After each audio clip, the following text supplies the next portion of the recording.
ಇದು ಯಾವುದೇ ಸರ್ಕಾರ ಇರಲಿ ಇದು ಮಾಡಬಾರ್ದು. ಎಸ್ಪೆಷಲಿ ಕಾಂಗ್ರೆಸ್ ಮಾಡಿರೋದಕ್ಕೆ ಧಿಕ್ಕಾರ. ಇದು ಸರಿಪಡಿಸ್ಕೊಂಡ್ರೆ ಒಳ್ಳೇದು. ಇಲ್ಲ ಮುಂದಿನ ದಿನದಲ್ಲಿ ಜನ ತಕ್ಕ ಉತ್ತರ ಕೊಡ್ತಾರೆ. ವೋಟ್ ಬೇಕು ಅಂದ್ರೆ ಕೇಳಿ, ಇವರು ಅಭಿವೃದ್ಧಿ ಇದ್ರೆ ವೋಟ್ ಹಾಕ್ತಾರೆ. ಇವರು ಅಭಿವೃದ್ಧಿ ಬಿಟ್ಟು ಎಲ್ಲ ಫ್ರೀ ಬಿಬಿಸ್ ಕೊಟ್ಟು ಇವತ್ತು ಟ್ಯಾಕ್ಸ್ ಕಟ್ಟರ್ ಮೇಲೆ ಅನ್ನೆಸರಿ ಹೊರೆ ಆಗಿದೆ. ಹಂಗಾರೆ ಮಸೀದಿದು ಕೊಡಿಸಿ, ಮತ್ತೆ ಚರ್ಚ್ದು ಕೊಡಿಸಿ. ಹಿಂದೂ ಬೇರೆ ಮತಗಳು ಲೈಕ್ ಕ್ರಿಶ್ಚಿಯನ್ಸು ಮುಸ್ಲಿಮ್ಸು ಯಾವುದು ಮೇಲೇನೂ ಕೈ ಇಡಕ್ಕೆ ಗವರ್ಮೆಂಟ್ಗೆ ಅಧಿಕಾರ ಇಲ್ಲ. Targeting Hindus, right? You have not announced it for all the temples. You are targeting only Hindu temples. Siddaramaiah ಉದ್ದೇಶನೇ ಇತ್ತು. ಸಿದ್ದರಾಮಯ್ಯ ಹೋಗ್ಬೇಕು. ಸಿದ್ದರಾಮಯ್ಯ ಹೋದ್ರೆ ನಮ್ಮ ಕರ್ನಾಟಕ ಸರ್ಕಾರ ಚೆನ್ನಾಗಿರ್ತದೆ.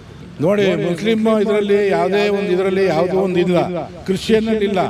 ನಮ್ಮ ಕರ್ನಾಟಕದಲ್ಲಿ ಈಗ ಹೊಸದಾಗಿ ಎದ್ದಿದ್ದಾರೆ ರಾಮಲಿಂಗ ರೆಡ್ಡಿ ಅವರು. ಇದು ಭಾರಿ ತಪ್ಪು, ಇದು ಮಾಡಬಾರ್ದು. ಆ ದೇವಸ್ಥಾನ ದುಡ್ಡು ದೇವಸ್ಥಾನ ಅಭಿವೃದ್ಧಿಗೆ ಹೋಗಬೇಕೇ ಹೊರತು ಈ ನಮ್ಮ 5 ಯೋಜನೆಗಳು ತುಂಬಿಸ್ಬೇಕು. ಅವ್ರನ್ನ ಓಟ್ಗೋಸ್ಕರ ಗಿಮಿಕ್ ಮಾಡ್ಕೊಂಡು ನಮ್ಮ ಜನ ಈ ತರ ಮಾಡ್ತಾ ಇದ್ದಾರೆ. ದಯವಿಟ್ಟು ತಪ್ಪು, ಇದು ಮಾಡಬಾರ್ದು. ಅಲ್ಲಿ ಯಾಕೆ ಹಾಕಬಾರ್ದು? ನೀವು ಅಲ್ಲಿ ಕ್ರಿಶ್ಚಿಯನ್ನಲ್ಲೂ ಹಾಕಿ, ಮುಸ್ಲಿಂ ದರ್ಗಾದಲ್ಲೂ ಹಾಕಿ, ಇದ್ರೊಳಗೂ ಹಾಕಿ. ಯಾಕೆ ಹಾಕ್ಬಾರ್ದು? ನೀವು ಎಲ್ರಿಗೂ ಒಂದೇ ಸಮಾನ ಮಾಡಿ. ಒಂದೇ ಅಲ್ಲ ಅಂದ್ರೆ ಈ ದೇಶದಲ್ಲಿ ಸರಿ ಹೋಗೋದು. 2-3 ಲವ ಆಲ ಇಲ್ಲ ಅಂತೆಲ್ಲ ಅದ್ರಾಗಲ್ಲ. ಇದು ಜಾತಿ ಭೇದ ಬೇಡ. ಇದು ಮಾಡೋದಿದ್ರೆ ಎಲ್ಲದಕ್ಕೂ ಮಾಡಬೇಕು, ಎಲ್ಲ ಸಮುದಾಯಕ್ಕೂ ಮಾಡಬೇಕು. ಬರೀ ಒಂದು ಸಮುದಾಯಕ್ಕೆ ಇದು ಮಾಡೋದು ಇದು ಸರಿ ಕಾಣ್ತಾ ಇಲ್ಲ. ಏನಕ್ಕೆ ಕೊಡ್ಬೇಕಂತ ಕೊಡೋದು ಬೇಕಾಗಿಲ್ಲ. ಕೊಟ್ಟರೆ ಕೂಡ it has to be use for some social cause, not for any other thing. ನಮ್ಮ ಹಿಂದೂಗಳ ದುಡ್ಡು ತೊಗೊಂಡೋಗಿ ಮುಸ್ಲಿಮ್ಸಿಗೆ ಕ್ರಿಶ್ಚಿಯನ್ಸಿಗೆ ಕೊಡೋದು ತಪ್ಪು. ಇದ್ರದ್ದು ಈಗ ಈ ಸರ್ಕಾರ, ಕಾಂಗ್ರೆಸ್ ಸರ್ಕಾರ ಏನು ಮಸೂದೆ ತಂದಿದೆ ಮುಜರಾಯಿ ಇಲಾಖೆ ಮೇಲೆ, ಇದು ಯಾರೂ ಒಪ್ಪಲಿಕ್ಕೆ ಸಾಧ್ಯ ಇಲ್ಲ. ಸಂವಿಧಾನದಲ್ಲಿ ಸಮಾನತೆ ಅಂತಾರೆ. ಈಗ ಹಿಂದೂಗಳಿಗೊಂದು ಕಾನೂನು, ಬೇರೆ ಕಮ್ಯುನಿಟಿಗೊಂದು ಕಾನೂನು ಒಳ್ಳೆಯದಲ್ಲ. ಲಾಂಗ್ ಟರ್ಮಲ್ಲಿ ಇದು ನಮ್ಮಲ್ಲೇ ಡಿವೈಡ್ ಮಾಡಿದಾಗ ಇನ್ನೂ ಬ್ರಿಟಿಷರ್ ಗುಲಾಮತನದಿಂದ ನಾವು ಬಂದಿಲ್ಲ ಅನಿಸುತ್ತೆ. ಕಾಂಗ್ರೆಸ್ ವಿರೋಧಿಗಳು ನಾವಲ್ಲ. ಅವ್ರು ಮಾಡೋ ಆಡಳಿತ ಮತ್ತು ಲಾ ಬಗ್ಗೆ ನಮ್ಮದು ವಿರೋಧ ಇದೆ. ಈಗ ಹಿಂದೂಗಳು ಹಾಕಿರೋ ಉಂಡಿ ಮೇಲೆ 10% ಕಮಿಷನ್ ಕೊಡ್ತಾರೆ ಅಂದರೆ BJP ಇದ್ದಾಗ ಹೇಳಿದ್ರು, BJP ಮೇಲೆ ಕಮಿಷನ್ ಆರೋಪ ಹೊರಿಸಿದ್ರು. ಈಗ ಇವರು ದೇವ್ರಿಗೆ ಕಮಿಷನ್ ಕೊಡ್ತಾ ಇದ್ದಾರೆ. ಇವ್ರ ಮೇಲೆ ಯಾವ ಆರೋಪ ಹೇಳಬೇಕು? ಒಟ್ಟಿನಲ್ಲಿ ಹೇಳಬೇಕಾದ್ರೆ ಯಾಕೆ ನಮ್ಮ ಹಿಂದೂ ದೇವಗಳ ಮೇಲೆ ಇವರು, ದೇವಾಲಯಗಳ ಮೇಲೆ ಇವರು ಸವಾರಿ, ಬ್ರಿಟಿಷರು ಹೆಂಗೆ ಮಾಡಿದ್ರು ಅದೇ ಇವರು ಮಾಡ್ತಾ ಇದ್ದಾರೆ. ಬೇರೆ ಧರ್ಮೀಯರು ಹೆಂಗೆ ನಮ್ಮ ಸನಾತನ ಧರ್ಮ ನೋಡಿದ್ರು, ಇವರು ಧರ್ಮ ನೋಡಿದು ಇವರು ಬೇಳೆ ಬೇಯಿಸ್ಕೊತಾ ಇದ್ದಾರೆ. ಓಟ್ ಬೇಕು ಅಂದರೆ ಕೇಳಿ, ಇವರು ಅಭಿವೃದ್ಧಿ ಇದ್ದರೆ ಓಟ್ ಹಾಕ್ತಾರೆ. ಇವರು ಅಭಿವೃದ್ಧಿ ಬಿಟ್ಟು ಎಲ್ಲ ಫ್ರೀ ಬಿಬಿಸ್ ಕೊಟ್ಟು ಇವತ್ತು ಟ್ಯಾಕ್ಸ್ ಕಟ್ಟರ್ ಮೇಲೆ ಅನ್ನೆಸರಿ ಹೊರೆ ಆಗಿದೆ. ಈ ಹೊಸ ಮಸೂದೆ ದೇವಸ್ಥಾನದ ದೇಗುಲದ ಮೇಲೆ, ಹಿಂದೂ ದೇವಸ್ಥಾನ ಇದ್ದರೆ ಹಿಂದೂ ದೇವಸ್ಥಾನ ಅವರಿಗೆ ಅಲ್ಲಿ ವಸತಿ ಸೌಕರ್ಯ ಕೊಡಲಿ, ಅಕಾಮಿಡೇಷನ್ ಕೊಡಲಿ, ಫುಡ್ ಕೊಡಲಿ, ಟ್ರಾನ್ಸ್ಪೋರ್ಟೇಷನ್ ಕೊಡಲಿ, ರೋಡ್ ಕೊಡಲಿ, ಅದಕ್ಕೆ ಉಪಯೋಗಿಸ್ಬೇಕೇ ಹೊರತು ಇವರು ಇದನ್ನು ಬೇರೆ ಧರ್ಮೀಯರಿಗೆ ಕಾಂಪೌಂಡ್ ಕಟ್ಟಲಿಕ್ಕೆ, ಅವ್ರಿಗೆ ಸೇಫ್ ಗಾರ್ಡ್ ಮಾಡಲಿಕ್ಕೆ, ಇದು ಓಟ್ಗೋಸ್ಕರ ಮಾಡೋ ಒಂದು ಕಾರ್ಯಕ್ರಮ. ಇದನ್ನು ಯಾವ ಹಿಂದೂಗಳು ಒಪ್ಪಲ್ಲ. ಲಾ ಇದ್ದರೆ ಎಲ್ರಿಗೂ ಒಂದೇ ಥರ ಇರಬೇಕು, ಸಮಾನತೆ ಇರಬೇಕು. ಹಂಗಾರೆ ಮಸೀದಿದು ಕೊಡಿಸಿ, ಮತ್ತು ಚರ್ಚ್ದು ಕೊಡಿಸಿ. ಅವ್ರದ್ದು ಬಿಟ್ಬಿಟ್ಟು ಇದು ಯಾವುದೇ ಸರ್ಕಾರ ಇರಲಿ ಇದು ಮಾಡಬಾರ್ದು. ಎಸ್ಪೆಷಲಿ ಕಾಂಗ್ರೆಸ್ ಮಾಡಿರೋದಕ್ಕೆ ಧಿಕ್ಕಾರ. ಇದು ಸರಿಪಡಿಸ್ಕೊಂಡ್ರೆ ಒಳ್ಳೆಯದು. ಇಲ್ಲ ಮುಂದಿನ ದಿನದಲ್ಲಿ ಜನ ತಕ್ಕ ಉತ್ತರ ಕೊಡ್ತಾರೆ. ಉದ್ದೇಶ ಏನು? ಓಟ್ ಬೇಕು ಅಷ್ಟೇ ಸರ್. ಅವ್ರಿಗೆ ಓಟ್ ಬೇಕು. ಅವ್ರಿಗೆ ಈಗ ಸಾಲ್ತಾ ಇಲ್ಲ. ಫ್ರೀ ಬೀಸ್ ಎಲ್ಲ ಫ್ರೀ ಕೊಟ್ಟು ಪಂಜಾಬ್ ಹಾಳಾಯಿತು, ಡೆಲ್ಲಿ ಹಾಳಾಯಿತು, ತಮಿಳ್ನಾಡು ಆಯಿತು, ಆಂಧ್ರ ಹಾಳಾಯಿತು. ಈಗ ಕರ್ನಾಟಕ ಹಾಳು ಮಾಡಲಿಕ್ಕೆ ಇವರು ಹೊರಟಿದ್ದಾರೆ. ಇವ್ರಿಗೆ ಓಟ್ ಬೇಕು ಅಂದರೆ ಈ ರೀತಿ ಕೊಡೋದು ಸರಿಯಿಲ್ಲ. ಜನಗಳು ಅರ್ಥ ಮಾಡ್ಕೊಬೇಕು. ಇದು ಮುಂದಿನ ಚುನಾವಣೆಯಲ್ಲಿ ಡೆಫಿನೆಟ್ಲಿ ಅವರಿಗೆ ಮಾರಕವಾಗ್ತದೆ.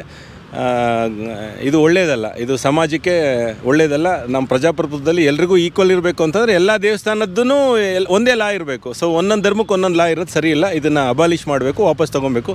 ಯಾರನ್ನು ಸಾರ್ವಜನಿಕ ಹಿತಾಸಕ್ತಿ ಹಾಕಿ ಇದು ಕೋರ್ಟ್ಗೆ ಹೋದರೆ ಡೆಫಿನೆಟ್ಲಿ ಸುಪ್ರೀಂ ಕೋರ್ಟ್ ಇವ್ರಿಗೆ ಚಿಮಾರಿ ಆಗ್ತಾರೆ. ಇವ್ರು ಮಾಡ್ತಾ ಇರೋದು ಸರಿ ಇಲ್ಲ. ಯಾರೇ ಮಾಡಿದ್ರೂ ಸರಿ ಇಲ್ಲ. ಚರ್ಚು ಮತ್ತು ಮಸೀದಿಲಿ ಶೇರ್ ಕೇಳಬೇಕು ಅಂತ ಹೇಳಿದ್ರೆ, ಚರ್ಚು ಮಸೀದಿಲಿ ಕಾಣಿಕೆ ಕೊಡಲ್ವಲ್ಲ ಸರ್? ಯಾಕೆ ಕೊಡಲ್ಲ ಸರ್? ಅಯ್ಯೋ, ಎಲ್ಲ ನಮ್ಮ ಹಿಂದೂ ಧರ್ಮದಲ್ಲಿ ಮಾತ್ರ ದೇವರಿಗೆ ಕಾಣಿಕೆ ಉಂಡಿ ಅಂತ ಅವರಲ್ಲಿ ಇದೆ ಸರ್. ಬೇರೆ ಫಾರ್ಮಲ್ ಬರುತ್ತೆ, ಇಂಟರ್ನ್ಯಾಷನಲ್ ಫಾರ್ಮೇಷನಿಂದ ಅವರಿಗೆ ಕ್ರಿಶ್ಚಿಯನ್ಸ್ಗೆ ಮುಸಲ್ಮಾನ್ಸ್ಗೆ ಬರುತ್ತೆ. ನಾವು ಯಾವುದೇ ಧರ್ಮದ ಬಗ್ಗೆ ಮಾತಾಡ್ತಾ ಇಲ್ಲ. ಅವರವರು ಏನು ಬೇಕಾದರೂ ಮಾಡಲಿ. ಬಟ್ ಹಿಂದೂ ಧರ್ಮದ ದುಡ್ಡನ್ನ ತೆಗೆದುಬಿಟ್ಟು ನೀವು ಬೇರೆ ಧರ್ಮಕ್ಕೆ ಕೊಡೋದು ಸರಿ ಇಲ್ಲ. ಇದು ನಮ್ಮಲ್ಲೇ ಇರಬೇಕು. ಏನೇ ನಾವು ಹಿಂದೂ ಧರ್ಮದಲ್ಲಿ ನಾವು ಕೊಟ್ಟಿದ್ರೆ ಆ ಕಾಣಿಕೆ ಪೂಜಾರಿ ಕೊಡಲಿ, ದೇವಸ್ಥಾನಕ್ಕೆ ಕೊಡಲಿ, ಸೌಕರ್ಯ ಕೊಡಲಿ, ಮೂಲಭೂತ ಸೌಕರ್ಯ ಕೊಟ್ಟರೆ ಪರವಾಗಿಲ್ಲ. ಇದನ್ನು ತೆಗೆದುಬಿಟ್ಟು ಬೇರೆದಕ್ಕೆಲ್ಲ ಉಪಯೋಗಿಸ್ತಾ ಇದ್ದಾರೆ, ಅದು ತಪ್ಪು, ಸರಿ ಇಲ್ಲ. ಈ ವಿಧೇಯಕ ತಂದ ಮಂಡನೆ ನಾವು ವಾಪಸ್ ತೊಗೊಬೇಕು. ಇದ್ರ ಬಗ್ಗೆ ನಮ್ಮದು ಧಿಕ್ಕಾರ ಇದೆ. ಯಾರೇ ಮಾಡಿದ್ರೂ ಸರಿಯಲ್ಲ ಇದು. ಓಕೆ ಸರ್, ಇದು ಈಗ ಬಂದಿರೋ ಕಾಯ್ದೆ ಅಲ್ಲ, ಇದು BJP ಸರ್ಕಾರ ಇದ್ದಾಗಿಂದನೂ ಇತ್ತು, ನಿಮಗೆ ಗೊತ್ತಿಲ್ಲ ಅಂತ ಹೇಳಿ ಸರ್. ನಿಮಗೇನೇನು ಇದ್ರ ಬಗ್ಗೆ ಇನ್ಫಾರ್ಮೇಷನ್? ಇದು ಬ್ರಿಟಿಷರು ಮಾಡಿದ್ದು ಎಷ್ಟೋ ನಮ್ಮ ಸಂವಿಧಾನದಲ್ಲಿ ತಿದ್ದುಪಡಿ ಮಾಡ್ತಾ ಬಂದಿದ್ದಾರೆ. ಅದು BJP ಇದ್ದಾಗ ಮಾಡಿದಾರಲ್ಲ, ಇದು ಹಳೇದೇನೆ. BJP ಒನ್ ಟರ್ಮ್ ನಿಂತಷ್ಟೇ. 50 ವರ್ಷ 70 ವರ್ಷ ಈ ದೇಶನ ರಾಜ್ಯ ಆಳಿರೋದು ಕಾಂಗ್ರೆಸ್ನವರೇ. ಸೊ ನಾವು ಯಾರು ವಿರುದ್ಧವಾಗಿಲ್ಲ. ಯಾರೇ ಹಿಂದೂ ಧರ್ಮದ ಬಗ್ಗೆ, ನಮ್ಮ ಭಾಷೆ, ಜಲ, ನಮ್ಮ ಸನಾತನ ಧರ್ಮ, ನಮ್ಮ ಹಿಂದೂ ಧರ್ಮದ ಮೇಲೆ ಬಂದರೆ ಅದ್ರ ಬಗ್ಗೆ ನಾವು ಎಚ್ಚರಗೊಳ್ಬೇಕು, ಹೋರಾಟ ಮಾಡಬೇಕು. ಇದು ಸರಿಯಿಲ್ಲ, ಮಾಡಿರೋದು ವಾಪಸ್ ತೊಗೊಬೇಕು. ದಯವಿಟ್ಟು ಇದು ಮಾಡ್ತಾ ಇರೋದು ರಾಮಲಿಂಗಾರೆಡ್ಡಿ ಅವರು, ನಮ್ಮ ಸರ್ಕಾರ ತಪ್ಪು ಭಾವನೆ ದಯವಿಟ್ಟು ಮಾಡಬಾರ್ದು. ಅದು ದೇವಸ್ಥಾನದ ದುಡ್ಡು ದೇವಸ್ಥಾನಕ್ಕೆ ಹೋಗಬೇಕೇ ಹೊರತು ಅದು ಬಂದ್ಬಿಟ್ಟು ಇವರು ನಾವು ಏನೋ 5 ಯೋಜನೆಗಳು ಕೊಟ್ಟಿದ್ದೀವಿ ಅಂತ ಹೇಳ್ಬಿಟ್ಟು ಆ ದುಡ್ಡೆಲ್ಲ ತಗೊಂಡು ನಾವು ಇದನ್ನು ಬಳಸ್ಕೊಂಡು ಇದು ಭಾರಿ ತಪ್ಪು, ಕೊಡಬಾರ್ದು. ಅಷ್ಟೇ ನಮ್ಮ ಒಂದು ಇದು ಉದ್ದೇಶ ಏನಿರ್ಬೋದು ಅಂತ. ಉದ್ದೇಶ ಅದೇ 5 ಯೋಜನೆಗಳಿಗೆ ತುಂಬಬೇಕಲ್ಲ, ಅದನ್ನು ತೆಗೆದು ಇದಕ್ಕೆ ಹಾಕೋದು ಅಷ್ಟೇ ಉದ್ದೇಶ ಅವ್ರದ್ದು. ಸಿದ್ದರಾಮಯ್ಯನ ಉದ್ದೇಶನೇ ಇಷ್ಟು. ಸಿದ್ದರಾಮಯ್ಯ ಹೋಗಬೇಕು. ಸಿದ್ದರಾಮಯ್ಯ ಹೋದರೆ ನಮ್ಮ ಕರ್ನಾಟಕ ಸರ್ಕಾರ ಚೆನ್ನಾಗಿರ್ತದೆ. ನಮ್ಮ ಹಿಂದೂ ಧರ್ಮದಲ್ಲಿ ದೇವಸ್ಥಾನಗಳು ನಾವು ಹುಂಡಿ ಇಟ್ಕೊಂಡಿದ್ದೀವಿ, ಕಾಣಿಕೆ ಹಾಕ್ತೀವಿ. ಹೌದು. ಮಾತ್ರ ಕೇಳ್ತಾರೆ, ಬೇರೆ ಧರ್ಮಗಳಲ್ಲಿ ಹೆಂಗೆ? ನೋಡಿ, ಮುಸ್ಲಿಮ್ ಇದರಲ್ಲಿ ಯಾವುದೇ ಒಂದು ಇದರಲ್ಲಿ ಯಾವುದೋ ಒಂದು ಇಲ್ಲ, ಕ್ರಿಶ್ಚಿಯನ್ನಲ್ಲಿಲ್ಲ. ನಮ್ಮ ಕರ್ನಾಟಕದಲ್ಲಿ ಈಗ ಹೊಸದಾಗಿ ಎದ್ದಿದ್ದಾರೆ ರಾಮಲಿಂಗಾರೆಡ್ಡಿ ಅವರು. ಇದು ಭಾರಿ ತಪ್ಪು, ಇದು ಮಾಡಬಾರ್ದು. ಆ ದೇವಸ್ಥಾನದ ದುಡ್ಡು ದೇವಸ್ಥಾನ ಅಭಿವೃದ್ಧಿಗೆ ಹೋಗಬೇಕೇ ಹೊರತು ಈ ನಮ್ಮ 5 ಯೋಜನೆಗಳು ತುಂಬಿಸ್ಬೇಕು. ಅವ್ರನ್ನ ಓಟ್ಗೋಸ್ಕರ ಗಿಮಿಕ್ ಮಾಡ್ಕೊಂಡು ನಮ್ಮ ಜನ ಈ ಥರ ಮಾಡ್ತಾ ಇದ್ದಾರೆ. ದಯವಿಟ್ಟು ತಪ್ಪು, ಇದು ಮಾಡಬಾರ್ದು. ಇದು ಒಂಥರ ಅಷ್ಟು ಸರಿ ಕಾಣಲ್ಲ ಅನಿಸುತ್ತೆ. ನಮ್ಮ ದೇವಸ್ಥಾನದ್ದು ನಮಗೆ ಇರಬೇಕು. ಇದು ನಮ್ಮ ಒಂದು ಸೆಂಟಿಮೆಂಟಿಂದ ನಾವು ಅಲ್ಲಿಗೆ ನಾವು ಕೊಟ್ಟಿರ್ತೀವಿ. ಆ್ಯಂಡ್ ಅದು ನಮ್ಮ ದೇವಸ್ಥಾನದ ಒಳಿತಿಗೆ ನಾವು ಮಾಡಬೇಕಾಗತ್ತೆ. ಅದನ್ನು ಇದು ಏನೋ ನನ್ನ ಒಪಿನಿಯನ್ ಪ್ರಕಾರ ಇದು ಅಷ್ಟೊಂದು ಸರಿ ಇಲ್ಲ ಅನಿಸುತ್ತೆ. ಇಲ್ಲ ಅಂದರೆ ನಮ್ಮ ದೇವಸ್ಥಾನಗಳಿಗೆ ಆ ಫಂಡ್ಗಳು ಇವಾಗ ಏನು ಸರ್ಕಾರ ತೊಗೊತಾರಲ್ಲ, ಅದು ವಾಪಸ್ ಬರೋದು ಹೆಂಗೆ ಅನ್ನೋದನ್ನು ಒಂದು ನೋಡಬೇಕಾಗುತ್ತೆ. ಇದು ಉದ್ದೇಶ ಏನಿರ್ಬೋದು ಅಂತ ನಿಮ್ಗೆ ಅನಿಸುತ್ತೆ?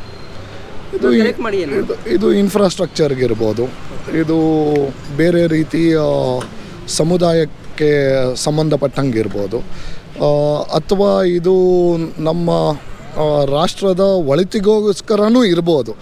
ಬಟ್ ದೇವಸ್ಥಾನನೂ ಬೆಳೆಸೋದು ಅದು ನಮ್ಮ ಇದಕ್ಕೆ ಬೇಕಾಗುತ್ತೆ. ನಮ್ಮ ಕಲ್ಚರ್ನ ಒಂದು ಎತ್ತಿ ಹಿಡಿಯೋದಕ್ಕೆ ನಮ್ಗೆ ಅದು ಬೇಕಾಗುತ್ತೆ. ಅದು ಫ್ರೀ ಅಂತ ಬಂದರೆ ಎಲ್ಲರಿಗೂ ಸಮ ಇರುತ್ತೆ. ಹೌದು. ಸೊ ಇವಾಗ ಹಿಂದೂಗಳ ಹತ್ರ ಮಾತ್ರ, ಈ ಟೆಂಪಲ್ಗಳಲ್ಲಿ ಮಾತ್ರ ಈ ಥರ ಕಲೆಕ್ಟ್ ಮಾಡೋದು ಎಷ್ಟು ಸರಿ ಅನಿಸುತ್ತೆ ನಿಮ್ಮ ಪ್ರಕಾರ? ಇವತ್ತು ನೀವು ರೆವೆನ್ಯೂ ಜನ್ರೇಷನ್ ಮಾಡೆಲ್ ನೋಡ್ತಾ ಇದ್ದಾರೆ. ಇವತ್ತು ನಾವು ಬಜೆಟ್ ನೋಡ್ದ ಅಂದರೂ ಸರ್ಕಾರದ ಬಜೆಟಲ್ಲಿ ನಿಮಗೆ ಆ್ಯಕ್ಚುಲಿ ನಿಮಗೆ GST ಇರ್ಬೋದು, ಇನ್ನೊಂದು ಇರ್ಬೋದು, ಎಲ್ಲರ ಹತ್ರನೂ ಕಲೆಕ್ಟ್ ಮಾಡ್ತಾ ಇದ್ದಾರೆ.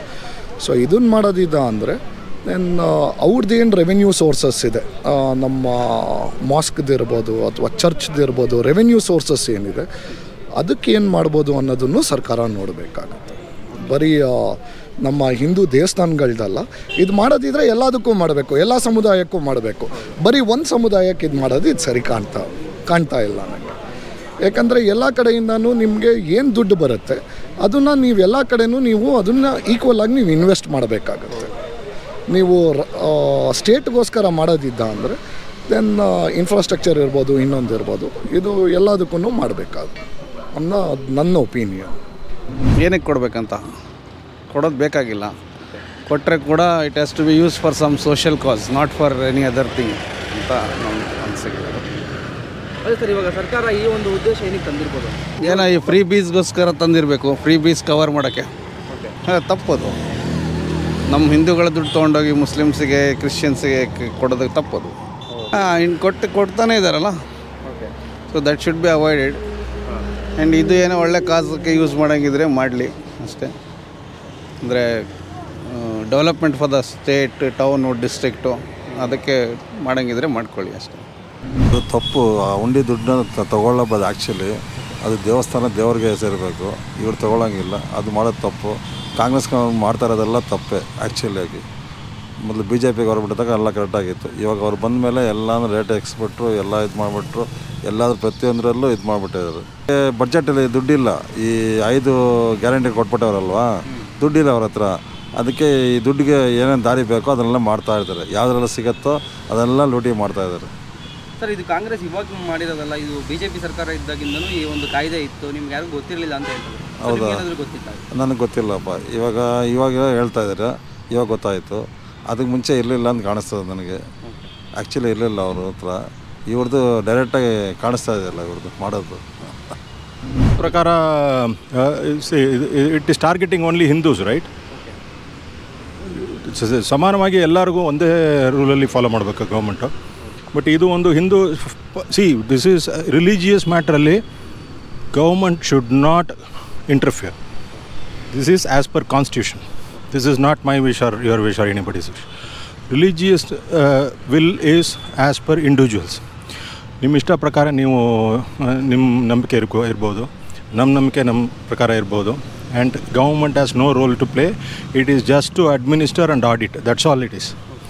This is a pure interference of government into public affairs and particularly religious matters. ಮಿಕ್ಕಿದ ಬಗ್ಗೆ ನಾನು I don't mind. Government has full rights, but on religious matters it is individual personal wishes, and government has no rights to interfere like this. And grabbing money out of public donations and whatever hundi kaanike barta ideyalla, and that is totally wrong as per my. ತುಂಬಾ ದಿನದಿಂದನೇ ಇತ್ತು ಅಂದ್ರೆ BJP ಸರ್ಕಾರ ಇದ್ದಾಗಿಂದನೂ ಇತ್ತು. ಇವಾಗ ನಾವೇನು ಹೊಸದಾಗಿ ಮಾಡಿಲ್ಲ ಅಂತ ಹೇಳ್ತಾರೆ. ಸೊ ನಿಮ್ಗೆ ಇದ್ರ ಬಗ್ಗೆ ಏನಾದರೂ ಗೊತ್ತಿತ್ತಾ first? No, this is a new announcement that has come. So that means why government has to announce it newly? If it is already existing, why government has to announce it newly? It is something which is existing. Government need not announce it, right? So, and this is not already existing, and many of the government temples have been given away by the government administration. So they don't take. Many of the temples have been given to the public trusts, individual trusts which are managed by the public themselves. So that is my opinion. Sir, Hindu ದೇವಸ್ಥಾನಗಳಲ್ಲಿ ಮಾತ್ರ ಹುಂಡಿ ಇರುತ್ತೆ, ಕಾಣಿಕೆ ಹಾಕ್ತಾರೆ. ಬೇರೆ ಧರ್ಮಗಳಲ್ಲಿ ಹುಂಡಿ ಕಾಣಿಕೆ ಈ ಥರ ಇರಲ್ಲ. ಸೊ ಅದಕ್ಕೋಸ್ಕರ ಹಿಂದೂ ಮೇಲೆ ಈ ಥರ ಮಾಡ್ತಿದ್ದಾರೆ ಅಂತ. ನೋ ಹಿಂದೂ ಬೇರೆ ಮತಗಳು ಲೈಕ್ ಕ್ರಿಶ್ಚಿಯನ್ಸು, ಮುಸ್ಲಿಮ್ಸು ಯಾವುದು ಮೇಲೇನೂ ಕೈ ಇಡೋಕ್ಕೆ ಗೌರ್ಮೆಂಟಿಗೆ ಅಧಿಕಾರ ಇಲ್ಲ. Religiousness is not secularism. Secularism it is non secular. Religious ಅಂತಂದ ಮೇಲೇ ಇಟ್ ಈಸ್ ನಾನ್ ಸೆಕ್ಯುಲರ್ ಅಂತ ಅರ್ಥ. It is not secular. ನನ್ನ ಇಂಡಿವಿಜುವಲ್ ರೈಟ್ಸ್ ಅದು, ನನ್ನ ವಿಶ್ಶು, ನನ್ನ ಪರ್ಸನಲ್ ಬಿಲೀಫು, ನನ್ನ ಫೇಯ್ತು. ಅದರಲ್ಲಿ ನಿಮ್ಮ ಸೆಕ್ಯುಲರ್ನೆಸ್ನ ನನಗೆ you should not press it on me. It is my personal right, personal wish, personal ನಂಬಿಕೆ, personal faith, personal trust. This is why me and my family members also need not go along with. Each one can ನಂಬಿಕೆ ಇರ್ಬೋದು, ಒಬ್ರಿಗೆ ನಂಬಿಕೆ ಇಲ್ಲ ಇರ್ಬೋದು. So that is individual's wish. And government has no role to play, and they should not interfere. Whether it is Buddhism, Sikhism temples, whether it is Islam or Christianity or Hindus, what government has to role has to there into temples? Zero. It is individuals. If there is malpractice, if ಕಳ್ತನ ಏನಾದರೂ ನಡ್ತಾ ಇರೋದೆ ಯಾರ್ದೋ ಒಂದು ಟೆಂಪಲಲ್ಲಿ, then government has to see what is happening, administer it. That is only for a period of time which, as per constitution, there is a 6 months window for which government can interfere, set things right. They can put trustees for governing the body. After 6 months, 1 year, they have to come out of the temple. Government has no business to be in the temple, and grabbing hundi is atrocious. This is like theft. Not only in Hindu temples, I'm saying any temple for that matter. That is my opinion. ಇದ್ರ ಉದ್ದೇಶ ಏನಿರ್ಬೋದು ಅಂತ ಸರ್ಕಾರದ ಇದರಿಂದ? I don't know. Yesterday they have come with this thing. This is targeting Hindus, right? You have not announced it for all other temples. You are targeting only Hindu temples. So I don't know the mentality behind this. Maybe some ಉದ್ದೇಶ ಏನಾದರೂ ಇರುತ್ತೆ ಏನಂತ public knows it very well. It will reflect in the next elections, obviously. That's all it is. ನಮ್ಮ ದೇವಸ್ಥಾನಗಳೆಲ್ಲ ಕಲೆಕ್ಷನ್ನ 10% ಗೌರ್ಮೆಂಟಿಗೆ ಕೊಡೋದು ಅಂತ. It is not correct. ಎಲ್ಲ ಹಂಚಿದ್ರೆ ಎಲ್ಲ ದೇವಸ್ಥಾನಕ್ಕೆ ಎಲ್ಲ ಕ್ರಿಶ್ಚಿಯನ್ ಆಗಲಿ ಮುಸ್ಲಿಮ್ ಆಗಲಿ ಹಿಂದೂ ಆಗಲಿ ಎಲ್ಲ ಹಂಚಲಿ. ಮುಸ್ಲಿಮಿಗೆ ಜಾಸ್ತಿ ಕೊಡೋದು, ಹಿಂದೂಗಳಿಗೆ ಕಡಿಮೆ ಕೊಡೋದು, ಹಿಂದೂಗಳಿಗೇನು ಬೆನಿಫಿಟ್ ಇಲ್ಲ. It is totally wrong. What they are doing is extremely wrong. So ಇದರ ಬಗ್ಗೆ ನಮ್ಮ ಅಭಿಪ್ರಾಯ ತುಂಬ ಕೀಳ ಇದು ಮಟ್ಟದಲ್ಲಿ ಹೇಳಬೇಕಾಗತ್ತೆ. ಇವರು ಮಾಡ್ತಿರೋದು ಒಂದು ಚೂರು ಸರಿಯಾಗಿಲ್ಲ. ಇದ್ರ ಉದ್ದೇಶ ಏನಿಲ್ಲ, ಅವ್ರನ್ನ ಪ್ರೈಸ್ ಮಾಡೋಕ್ಕಷ್ಟೇ. ಅಲ್ಪಸಂಖ್ಯಾತರನ್ನ ಪ್ರೈಸ್ ಮಾಡೋದು. ನಾನು ನಿಮ್ಗೆ ಇಷ್ಟು ಕೊಡ್ತೀನಿ ಅಷ್ಟು ಕೊಡ್ತೀನಿ, ನಮ್ಗೆ ನೀನು ಲೋಕಸಭಾ ಓಟ್ ಬರ್ತಾಯಿದೆ, ಇನ್ನೇನು ನಮ್ಗೆ ಓಟ್ ಹಾಕಿ ನಿಮಗೆಲ್ಲ ನಾನೇ ಮಾಡ್ತಿರೋದು, ಇನ್ಯಾರು ಮಾಡಲ್ಲ, ನಮ್ಮನ್ನು ನಂಬಿದ್ರೆ ನಿಮ್ಗೆ ಬರುತ್ತೆ, ಇಲ್ಲೇ ನಿಮ್ಮನ್ನು ತಿರ್ಗಾ ವಾಪಸ್ ಪಾಕಿಸ್ತಾನಕ್ಕೆ ಕಳಿಸ್ಬಿಡ್ತಾರೆ ಅಂತ ಅನ್ನೋ ಥರದಲ್ಲಿ ಹೇಳ್ತಿದ್ದಾರೆ. It is what they are doing is they want only vote. ಹಿಂದೂಗಳೇ ಇದನ್ನು ಅದಕ್ಕೆ ವಿವೇಕಾನಂದರು ಹೇಳಿದ್ರು ಹಿಂದೆ ಈ ದೇಶನ ಯಾರೂ ಏನು ಮಾಡೋಕ್ಕಾಗಲ್ಲ, ಮಾಡಿದ್ರೆ ಹಿಂದೂಗಳೇ ಇದನ್ನು ಹಾಳು ಮಾಡಬೇಕೇ ಹೊರತು ಇನ್ಯಾರು ಏನು ಮಾಡೋಕ್ಕಾಗಲ್ಲ ಈ ದೇಶನ. ಅದೇ ಥರ ಇವಾಗ ಹಿಂದೂಗಳೇ ಹಾಳು ಮಾಡ್ತೀಯಾರ ನಮ್ಮನ್ನು. ನೀವಿರಿ ಎಲ್ಲ ನೀವು ನಮಗೆ ಬೇಕಾದವ್ರೆ, ನೀವು ಅಣ್ಣ ತಗೊಂಡ್ರೆ. ಆದರೆ ನಮ್ಮ ಜೊತೆ ಅಣ್ಣ ತಗೊಂಡ್ರ ಥರ ನೀವು ಭೇದ ಭಾವ ಮಾಡಿದ್ರೆ ನಾವು ಭೇದ ಭಾವ ಮಾಡ್ತೀವಿ. ಅದೇ ಥರ ನೀವು ಇವಾಗ ಏನು ನೀವು ಹಂಚ್ತಾ ಇದ್ದೀರಾ, ಅವ್ರಿಗೆ 100 ಕೋಟಿ ಕೊಡೋದು, ಇಲ್ಲೇನು ಕೊಡದೇ ಇರೋದು, ಅವ್ರನ್ನ ಪ್ರೈಸ್ ಮಾಡಿ ಅವ್ರ ಓಟ್ ಹಾಕ್ಕೊಳ್ಳೋದಕ್ಕೋಸ್ಕರ ಇದೆಲ್ಲ ಮಾಡ್ತಿರೋದು. It is totally wrong. Sir, ಇವಾಗ ಹಿಂದೂ ಧರ್ಮ ಅಂತ ಬಂದರೆ ನಮ್ಮ ಟೆಂಪಲ್ಗಳಲ್ಲಿ ಒಂದು ಹುಂಡಿ ಇಟ್ಟಿರ್ತೀವಿ, ಅದರಲ್ಲಿ ಶೇರ್ ಕೇಳ್ತಿದ್ದೀರಾ. ಓಕೆ, ಇವಾಗ ಕ್ರಿಶ್ಚಿಯನ್ಸ್ ಆಗಿರ್ಬೋದು, ಮುಸ್ಲಿಮ್ ಆಗಿರ್ಬೋದು, ಅವರ ಒಂದು ದೇವಾಲಯಗಳಲ್ಲಿ ಹುಂಡಿ ಇರಲ್ಲ. ಸೊ ಅಲ್ಲಿ ಯಾವ ಥರ ಮಾಡ್ತಾರೆ? ಅವ್ರದ್ದು ಕಲೆಕ್ಷನ್ ಆಗ್ತಾ ಇದೆ. ಓಕೆ, ಇವರು ತೊಗೊಳೋಕ್ಕೆ ಇವ್ರಿಗೆ ತಾಕತ್ತಿಲ್ಲ, ಇವ್ರಿಗೆ ಯಾರಿಗೂ ತಾಕತ್ತಿಲ್ಲ. ಅಲ್ಲೂ ಇದೆ, ಅವ್ರಿಗೇನು ಕೊಡದೇ ಇರ್ತಾರಾ? ಅವ್ರ ಧರ್ಮದಲ್ಲಿ ನೋಡಿ ಬೇಕಾದಷ್ಟು ಬರ್ತಾಯಿದೆ ಅವ್ರಿಗೆ. ಫಾರಿನ್ ಕಂಟ್ರೀಸಿಂದನೂ ಬರ್ತಾಯಿದೆ, ಇಲ್ಲಿನ ಲೋಕಲ್ಲವರು ಕೊಡ್ತಾಯಿದ್ದಾರೆ. ಅದನ್ನು ಯಾರು ಕೇಳೋರಿಲ್ಲ. ಇಲ್ಲಿಗೆ ಮಾತ್ರ ಒಬ್ಬ ಮುಜರಾಯಿ ಆಫೀಸರ್ನ ಹಾಕೋದು ದೇವಸ್ಥಾನಗಳಿಗೆ. ಅಲ್ಲಿ ಯಾಕೆ ಹಾಕಬಾರ್ದು ನೀವು ಅಲ್ಲಿ ಕ್ರಿಶ್ಚಿಯನ್ನಲ್ಲೂ ಹಾಕಿ, ಮುಸ್ಲಿಮ್ ದರ್ಗಾದಲ್ಲೂ ಹಾಕಿ, ಇದ್ರೊಳಗೂ ಹಾಕಿ. ಯಾಕೆ ಹಾಕ್ಬಾರ್ದು ನೀವು? ಎಲ್ರಿಗೂ ಒಂದೇ ಸಮಾನ ಮಾಡಿ. ಈ ದೇಶ ನೀವೆಲ್ಲರೂ ಸಮಾನವಾಗಿರಬೇಕು ಅಂದರೆ ಸಮಾನವಾಗಿ ಮಾಡಿ. ಒಂದೇ ಲಾ ಅಂದರೆ ಈ ದೇಶದಲ್ಲಿ ಸರಿ ಹೋಗೋದು. 2-3 ಲವ ಆ ಲಾ ಈ ಲಾ ಅಂತೆಲ್ಲ ಅದ್ರಾಗಲ್ಲ. ಒಂದೇ ಲಾ ತೊಗೊಂಬನ್ನಿ, ಎಲ್ಲರೂ ಸಮಾನತೆ ನೋಡಿ, ಎಲ್ರಿಗೂ ಅನುಕೂಲ ಆಗುತ್ತೆ. ಇದು ಜಾತಿ ಭೇದ ಬೇಡ. ಎಲ್ಲ ನೀವು ಸಮಾನವಾಗಿ ನೋಡೋದು ಸಮಾನವಾಗಿ ನೋಡ್ತಾರೆ. ಇಲ್ಲಿ ಬರೀ ಅವ್ರನ್ನೇ ನೀವು ಮೇಲೆ ಪ್ರೈಸ್ ಮಾಡಿ ಮಾಡಿದ್ರೆ ನಾಳೆ ನೀವೇ ಹತ್ತಿಕ್ತಾ ಇರೋದು ಗಲಾಟೆಗಳಿಗೆ. ನೀವು ಸಮಾನವಾಗಿ ಮಾಡಿ. ನೀವು ಸರ್ಕಾರ ಈ ಕ್ರಮ ತಗೊಳ್ಳೋ ಬದಲು ದೇವಸ್ಥಾನದಲ್ಲಿ ಏನೇನು ನಡೀತಾ ಇದೆ, ಬಡವರು ಬಗ್ರನ್ನ ಮತ್ತು ಕಮರ್ಷಿಯಲ್ ವಿ ಐ ಪಿಗಳ ದರ್ಶನ ಇದೆಯಲ್ಲ, ಅದೆಲ್ಲ ಸರಿಪಡಿಸಿ ಪ್ರತಿಯೊಬ್ಬರಿಗೂ ಒಂದು ಪೂಜೆ ಪುರಸ್ಕಾರದಲ್ಲಿ ಯಾವುದೇ ರಾಜಕೀಯ ಮಾಡಿದಿರ ಒಂದು ದೇವ್ರ ದರ್ಶನ ಸಿಗಬೇಕು. ಭಗವಂತನಿಂದ ಬರೋವಂಥ ಹಣ ಬಡವ್ರಿಗೆ ಮತ್ತು ಹ್ಯಾಂಡಿಕ್ಯಾಪ್ಗಳಿಗೆ ಮತ್ತು ಕೈಕಾಲಿಲ್ಲವ್ರಿಗೆ ಮತ್ತು ಅವಕ್ಕೆಲ್ಲ ಸರ್ಕಾರ ಅದನ್ನು ನಿಂತ್ಕೊಂಡು ಅದನ್ನು ಮಾಡಬೇಕು. ಆಮೇಲೆ ನೀವು ಹೇಳಿದ್ರಲ್ಲ ಪರ್ಸೆಂಟೇಜು, ಆ ಪರ್ಸೆಂಟೇಜ್ ಮಾಡಿ ಏನೂ ಪ್ರಯೋಜನ ಇಲ್ಲ. ಯಾಕಂದರೆ ದೇವಸ್ಥಾನಗಳು ಇವತ್ತು ಕಮರ್ಷಿಯಲ್ ಆಗ್ಬಿಟ್ಟಿದೆ. ಕಮರ್ಷಿಯಲ್ ಅಂದರೆ ಬಡವನಿಗೊಂದು ಪೂಜೆ, ಸಾವುಕಾರನಿಗೊಂದು ಪೂಜೆ ಆಗೋಗಿದೆ. ಇವತ್ತು ಪುರೋಹಿತರುಗಳೆಲ್ಲ ಬದುಕೊತಾ ಇದ್ದಾರೆ. ಯಾಕಂದ್ರೆ ನನ್ನ ಅನಿಸಿಕೆ ಸರ್ಕಾರ ಆ ಕ್ರಮ ತಗೊಳ್ಳೋ ಬದಲು ಆ ಹಣ ತೊಗೊಂಡು ಬಡವರಿಗೆ ಏನೇನು ಸೌಲಭ್ಯಗಳಾಗಬೇಕು ಅದನ್ನು ಮಾಡಿದ್ರೆ ಒಳ್ಳೇದು ಅಂತ ನನ್ನ ಅಭಿಪ್ರಾಯ. ಇದು ಉದ್ದೇಶ ಏನಿರ್ಬೋದು ಸರ್ ನಿಮ್ಗೆ? ಯಾವ್ದ್ರ ಉದ್ದೇಶ? ಈ ಥರ ಪರ್ಸೆಂಟೇಜ್ ಕಲೆಕ್ಟ್ ಮಾಡ್ತಿರೋದಿರ್ಬೋದು. ದೇವಸ್ಥಾನದಲ್ಲಿ ದುಡ್ಡು ಕೇಳ್ತಾ ಇದ್ದಾರಲ್ಲ, ಇದ್ರ ಉದ್ದೇಶ, ಹಿಂದಿನ ಉದ್ದೇಶ? ದೇವಸ್ಥಾನದ ದುಡ್ಡು ಸರ್ಕಾರ ಕೇಳೋದ್ರಲ್ಲಿ ತಪ್ಪಿಲ್ಲ. ಆದರೆ ಸರ್ಕಾರ ಕೆಲವು ಕ್ರಮಗಳನ್ನ ಬೇರೆ ಥರದ್ದು ಮಾಡಬೇಕಾಗ್ತಿದೆ ಜನಗಳಿಗೆ. ಯಾಕಂದರೆ ಹಣ ತೊಗೊಳೋದು ಮುಖ್ಯ ಅಲ್ಲ. ಹಣ ಎಷ್ಟು ಕೋಟ್ಯಾಂತರ ರೂಪಾಯಿ ಬರ್ತಾಯಿದೆ ದೇವಸ್ಥಾನಗಳಿಂದ, ಕಬಳಿಕೆ ಆಗ್ತಾಯಿದೆ. ದೇವಸ್ಥಾನ ದುಡ್ಡು ಕಬಳಿಕೆ ಆಗ್ತಾಯಿದೆ ಸಿಕ್ಕಾಪಟ್ಟೆ. ನನ್ನ ಒಂದು ಇದು ಹೇಳ್ತಾ ಇದ್ದೀನಿ. ಸರ್, ಇನ್ನೊಂದು, ಇವಾಗ ಹಿಂದೂ ಧರ್ಮಗಳಲ್ಲಾದರೆ ನಮ್ಮ ಹಿಂದೂ ಟೆಂಪಲ್ಗಳಲ್ಲಿ ಹುಂಡಿ ಇಟ್ಟಿರ್ತೀವಿ, ಕಾಣಿಕೆ ಹಾಕ್ತಾರೆ, ಅದೆಲ್ಲ ಸರಿ, ಓಕೆ, ಇಲ್ಲಿ ಕಲೆಕ್ಟ್ ಮಾಡ್ತೀರಾ. ಕ್ರಿಶ್ಚಿಯನ್ಸ್ ಆಗಿರ್ಬೋದು, ಮುಸ್ಲಿಮ್ ಆಗಿರ್ಬೋದು, ಬೇರೆ ಧರ್ಮಗಳಲ್ಲಿ ಇರಲ್ಲ ಇದು. ಅವ್ರ ಹತ್ರ ಯಾವ ಥರ ಕಲೆಕ್ಟ್ ಮಾಡ್ತೀರಾ, ಯಾವ ಥರ ಇಸ್ಕೊತೀರಾ? ಎಲ್ಲಿ ಕಲೆಕ್ಟ್ ಮಾಡ್ತಾಯಿದ್ರು? ಎಲ್ಲಿ ಮಾಡ್ತಾರೆ? ಅವ್ರ ಹತ್ರ ಮಾಡಲ್ಲ ಇವರು. ಹಿಂದೂ ಧರ್ಮದಲ್ಲಿ ಆದಾಯ ಜಾಸ್ತಿ ಇದೆ. ಇವಾಗ ಶ್ರೀರಾಮನ್ನ ಅಯೋಧ್ಯೆಯಲ್ಲಿ ಶ್ರೀರಾಮನ್ ಮಾಡಿದ್ರು ಎಷ್ಟು 1000 ಕೋಟಿ ಫಂಡ್ ಬಂದಿದೆ. ಆದರೂ ಒಂದು ದೇವಸ್ಥಾನ ಕೆಲಸ ಆಗಿದೆ. ಯಾಕಂದ್ರೆ ಆಗಿದೆ. ಇದೆಲ್ಲ ನೀವು ಹೇಳ್ದಂಗೆ ಸುಮ್ಮನೆ ಒಂಥರ ಸರ್ಕಾರದಲ್ಲಿ ಒಂಥರ ಇದು ಗೇಮ್ ಪ್ಲ್ಯಾನ್ ಅಂತಾರಲ್ಲ, ಅಷ್ಟೇ.